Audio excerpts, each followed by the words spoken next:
Elon, buddy, how's it going? Yeah, I was just watching earnings. I was listening to it and everything. I cannot believe the charts. It went from 250 to 266, a 6% swing in 2 minutes. People are crazy. I know. In my video today, I'm gonna let everybody know that Tesla's not going out of business. They don't need to worry. I know, people are crazy. People think that Tesla's just gonna get run into the ground, and yeah, I think it's crazy. But I'll make sure and tell them today on Young Money Investments that Tesla's gonna be going places. I'll talk to you later, man. Bye.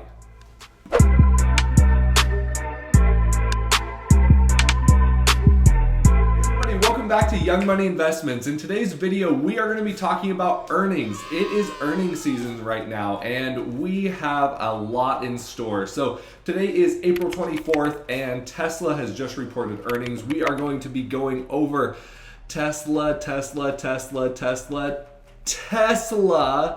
earnings reports. We're also going to talk a little bit about Facebook earnings. We're going to talk about some of the stock fluctuations, some of the big movers today after hours. And I want to give my take and let you kind of see what I have been seeing in the markets. All right, you guys. So as I was saying, recently Tesla has reported earnings and it was negative. Just as I kind of expected. If you are in the private mentorship group, you'll know that I expected Tesla earnings to most likely be negative, that they were not going to be profitable this quarter. That was to be expected, although they actually did have a little bit worse earnings than what was expected. So there was an expected drop of roughly 301 million. So if you look down here, it says, while the company has posted big losses of this size before, Tesla analysts, blah, blah, blah, blah, blah, predicted that Tesla would be about 301 million in the red for the quarter. That actual number was more than double that amount, and that was $702 million. So starting off with the bad, yeah, Tesla definitely had lower, obviously it was red. It was not even a profitable company for Q1. One of the other things, obviously, that a lot of the naysayers are saying about Tesla is that the demand for the Model 3 was down. If you do look at some of the information and everything on here, we can pull it up here. It says Tesla revealed earlier this month that it delivered 63,000 vehicles to its customers in just the first 3 months. That was a 31% drop compared to the prior quarter, and the single largest decline Tesla has ever reported. You know, you can go into stuff like where it says the company said it encountered many challenges ramping up deliveries of its vehicles abroad, but said those issues should be smoothed over and major sales bump could be on the way. So this is my take on the number of cars dropping, especially for myself being a Model 3 purchaser. There was a lot of people that in Q4 of 2018 were getting their Model 3s. It was the first real big wave of people getting their Model 3s. Now that a lot of those people are taken off the waiting list, right, and there was obviously still a decent amount of Model 3 I guess purchasers of the $35,000 Model 3 that are on the waiting list that have not received their Teslas. Tesla still has not really produced many of those. And so the problem is you take away all those premium buyers. Tesla really pushed to become profitable in Q4 of 2018. Well, now there's not as many premium buyers. And so while the articles are going to say, hey, you know, Tesla, their number of cars, you know, that they're putting out there is 31% lower. You know, they lost revenue, almost double what was expected to be burned in cash and everything. Yes, you can go into all that, but there is a reason for that. And so that was the first article that we obviously read, or that I've kind of looked at. I also have seen something like this. This was previous to earnings, right? This came out 5 hours ago, published on CNBC, which is just full of brainwashers, basically. Basically saying that, you know, Tesla is skidding into earnings report on Wednesday with a more than 20% loss on the year, and options market is expecting an even bigger move for the electric automaker. So the options market is implying an 8.5% move in either direction, or about $22 to $23 on average. Over the last 8 quarters, the stock has moved about 8%. And that is what options traders were saying. Well, if you remember trading options on Tesla last quarter, you'll remember it didn't really fluctuate. It shot up and down and then did nothing. Do you remember what happened to Snapchat yesterday? Fluctuations a bunch, and then it set flat and you lost your premiums on your options. This is something that big companies are doing, and it is screwing over people that buy options. Now, did I buy options on Tesla? My answer is yes, I did. I bought one contract. I bought one put option that expires on the 26th. And I spent $1,700. That was a insurance policy that I purchased because I have a fairly sizable position long in Tesla. So I thought, I'm going to hedge my bets. I'm not going to get in, not going to get out, but I need to have something in case Tesla does tend to slip quite a bit. It can make up for some of my losses that I might incur, and then I can roll that back into buying more shares down in the lower end. So if we take a look at Tesla's volatility here, we are going to pull up the LG monitor, and as you can see, so as you can see here on the chart, Tesla obviously coming into earnings was just fairly flat until you start to get closer towards the end of the day here. And if we zoom in, end of the day, it just, towards the middle of the afternoon, just really started to come down. We're down about 1.5%, 1.8%, so not a ton, but it was trading very sideways and then started to take a dip. Now, once the after hours started to hit, you start seeing about the earnings call time. You start seeing this massive price fluctuation. You see it dropping all the way to 250, and we can even zoom in a little bit more on this here. You see these massive spikes all the way up here to 266, and then you see it come all the way down here to 252. Then you see it all the way down here at 250. I wish I could have bought right here. I wish. And if it continues to drop down more tomorrow, I will be a big buyer of Tesla at 250. Now, if you take a look at this chart, you go, that's a little scary. What if it does break this 250 support? More likely than not, we are not going to be seeing Tesla break that 250 support. That 250 support, if we pull up the monitor one more time here and take a look all the way out on the 3-year chart, we have a long ways for Tesla, a long track record of that 250 support kind of being that holding pattern. Now, again, if you do see it break through that, you're going to see it probably drop, obviously down here to about the 240 range. That's going to be where 236 range. I wonder if I can scroll over it all anymore. I can't. This is just on I believe this is the 3-year chart. Yeah, 3-year chart here. I just honestly and truly, guys, I can't see this level of support really being broken.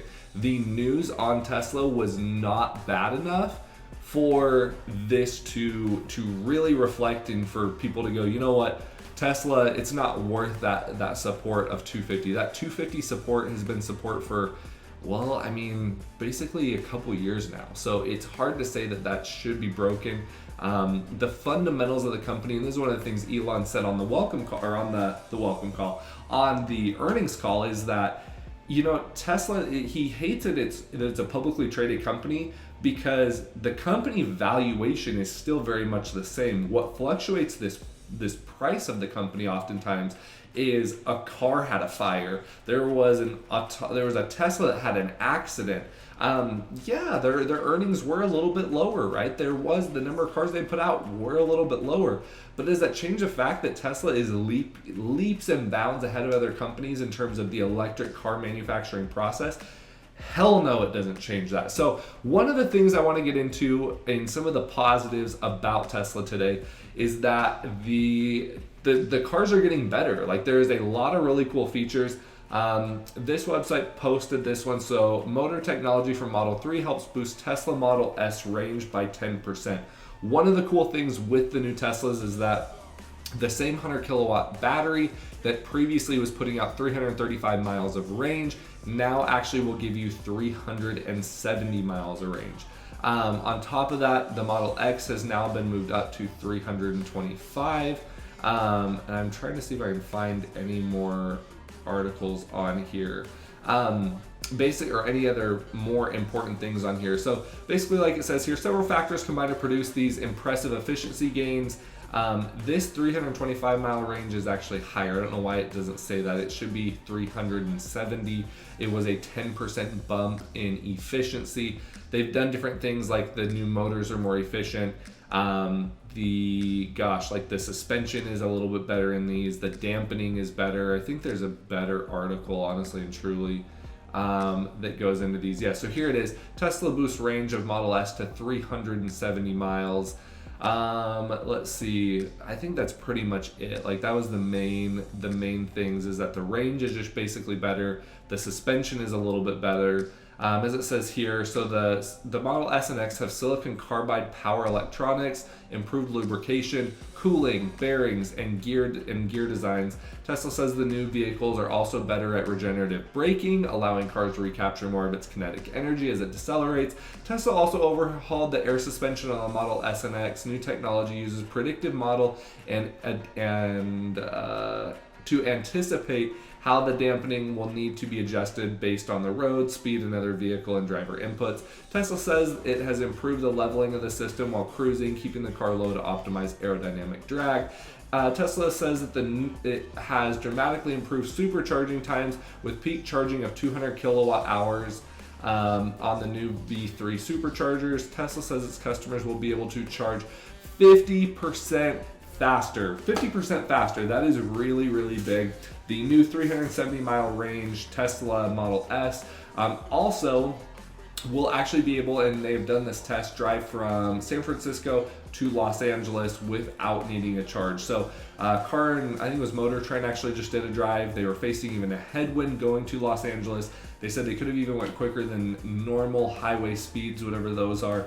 But they were able to do that. And the fact that an electric car was able to drive from San Francisco to LA is pretty darn impressive. Some of the other neat things that Tesla also announced was that the Model X and S, if you currently own a Tesla vehicle, will be able to be upgraded if you purchase the 100 kilowatt hour battery to the Ludicrous package. Now, if you were to get, like, for example, a Model S P100D, or sorry, not a P100D, a Model S 100D, you would actually be able to upgrade it to the Performance Ludicrous mode. So that is a $20,000 upgrade that Tesla is going to be giving current Tesla owners free of charge. So your Tesla, if you purchase another new Tesla, you're getting a $20,000 feature absolutely free. I think that is so cool that Tesla's rewarding current Tesla owners.